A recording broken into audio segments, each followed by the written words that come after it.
Thank you very much. It's an honour to be here, and it's quite hard to follow such incredible acts, particularly given that I'm the 6th out of 5 speakers, so sort of slightly unusual. But I'll take it. I'm Hugo. I run a marine conservation charity called Surfers Against Sewage. I am a surfer. I'm an environmentalist too. And SAS is really known at the moment, most of all for our work on plastic pollution, one of the big environmental issues of our time. Now, some people say to me, or one of the most frequent questions I get is, why don't you change the name of the charity? And I have considered it. We did think about Surfers Against Plastic, but the acronym is just a bit less punchy than SAS. So we skipped that. But yeah, we're a national marine conservation charity. And I started my love affair with the coastline and finding stuff on the coastline in this great marine city of London-on-Sea. Of course, equally as affected by the tides as St Agnes, where my office is today, and Truro, where I live in Cornwall. This is a picture of me and my brothers. I'm in the centre there with the slight sort of pigeon step.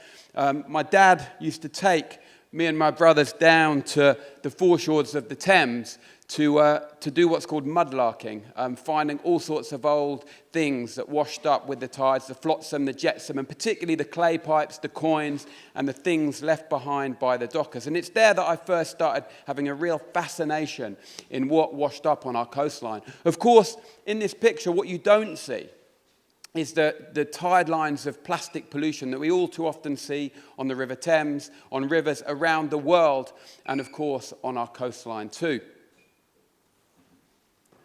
Now, today I've traded the River Thames and London, North London particularly, where I grew up, for Cornwall. I moved down 10 years ago to take the helm at Surfers Against Sewage. And this is the beach that I pass by every morning. This is where I have my experiences with the sea. It's a beach called Perranporth. This is the south end, a part called Droskin. A beautiful wave. Not sure why it's doing this, but bear with me. A beautiful wave, particularly on a certain size swell with an easterly wind, mid-tide on the drop. It's there that I get my best waves. I've surfed with basking sharks, with seals, with seabirds, all sorts of things. An amazing spot. It's where I take my son, coasteering, surfing, where I hang out with my wife. It's a really incredible part of Cornwall, somewhere very special to me, and just round the corner from Surfers Against Sewage.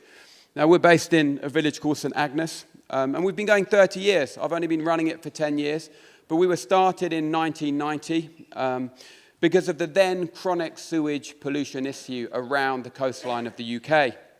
And surfers were in the front line of that sewage pollution, getting sick from the sewage that was being pumped out without any treatment in beaches in Cornwall, but right around the country.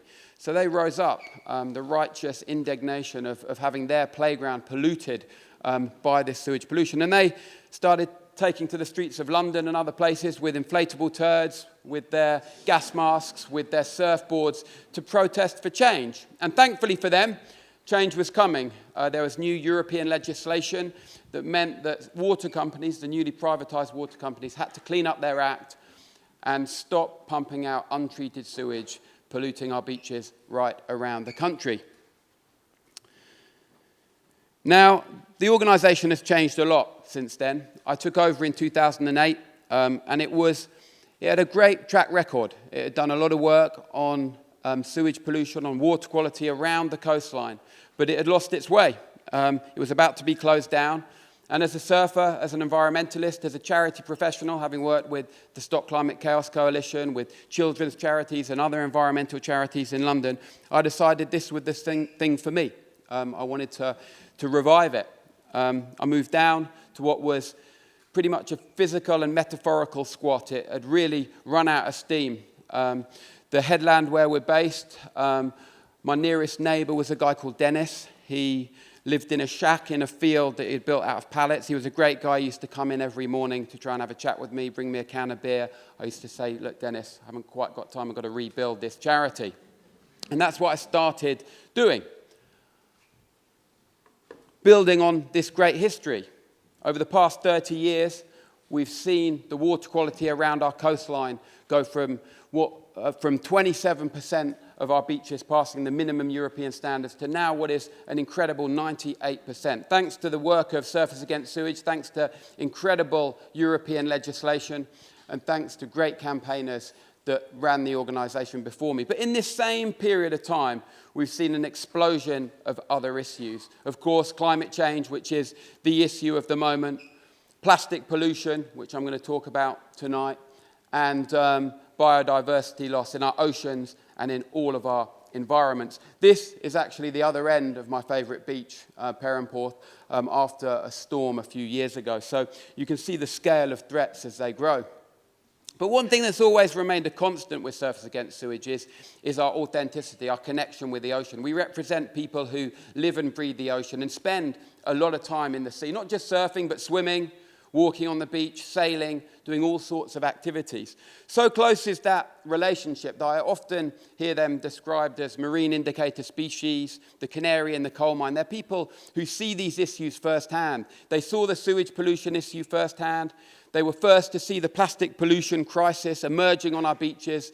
They're the first to see the impacts of climate change on the coastline in the UK and around the world.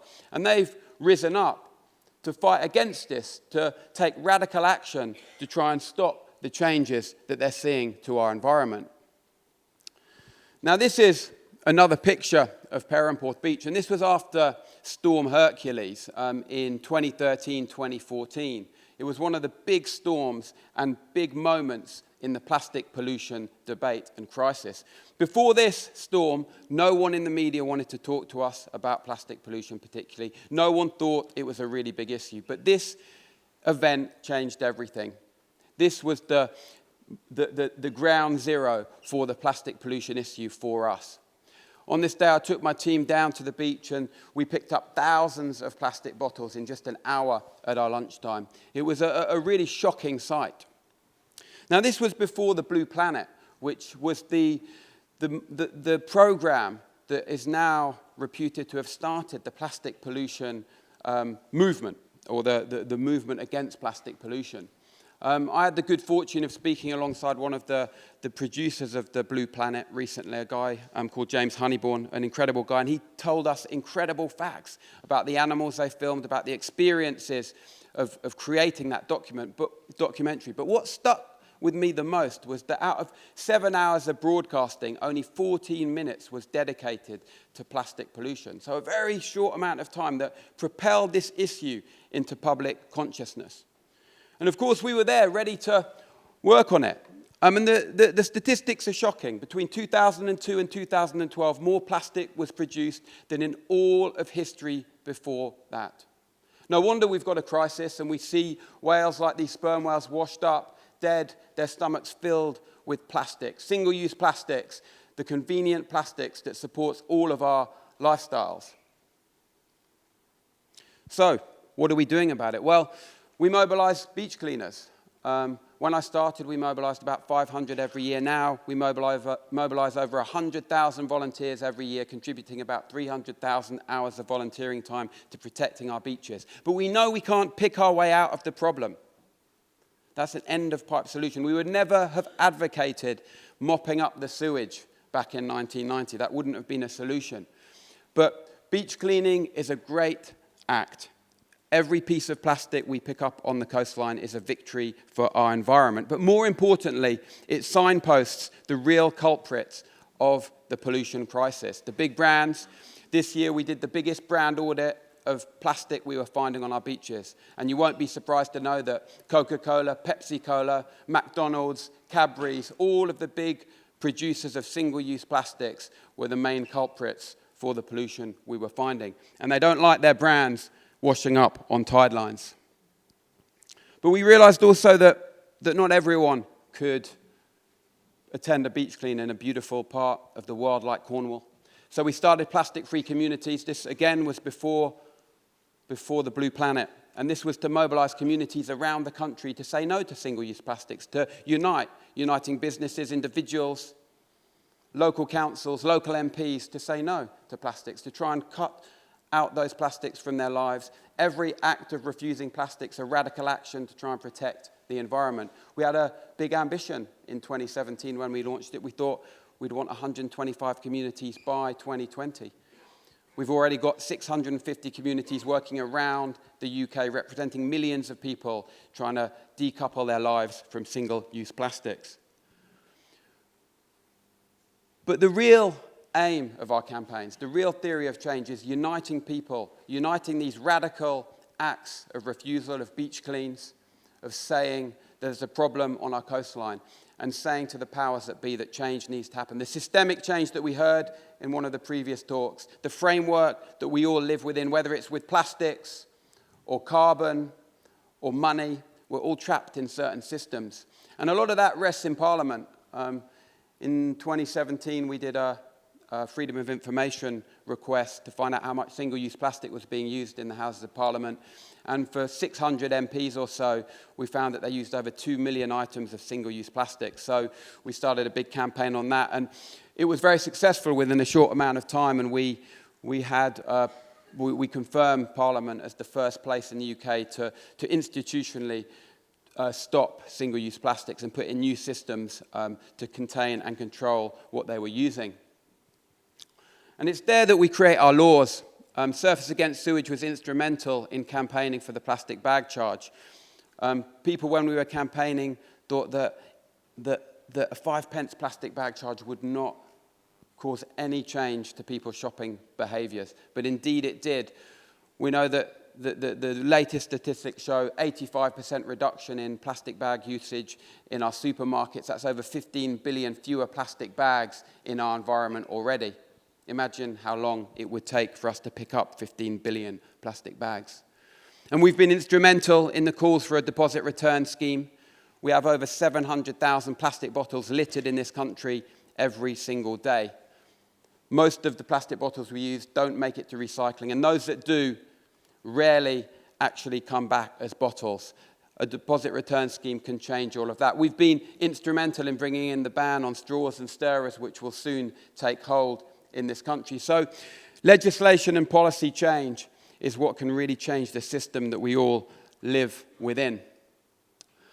We run the only marine conservation all-party parliamentary group in Westminster, where we talk about climate change, where we bring together MPs, business leaders, athletes, academics to talk about climate change, plastic, water quality, all sorts of issues affecting our coastline. This was a recent demo we had outside Parliament with an animal we call the creature, and I would urge you all to watch our documentary short film called The Creature, which this is the star of.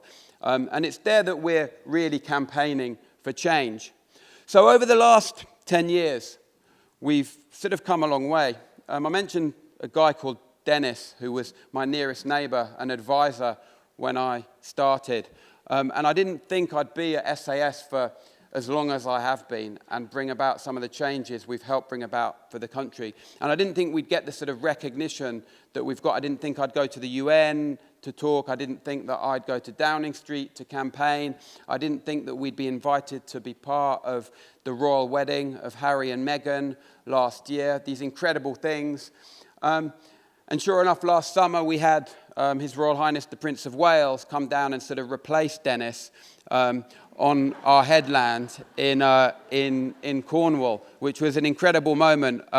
My son, who's over on the left-hand side there, Darwin, he bunked off school, and Prince Charles picked him up on that quite directly, which was sort of cool.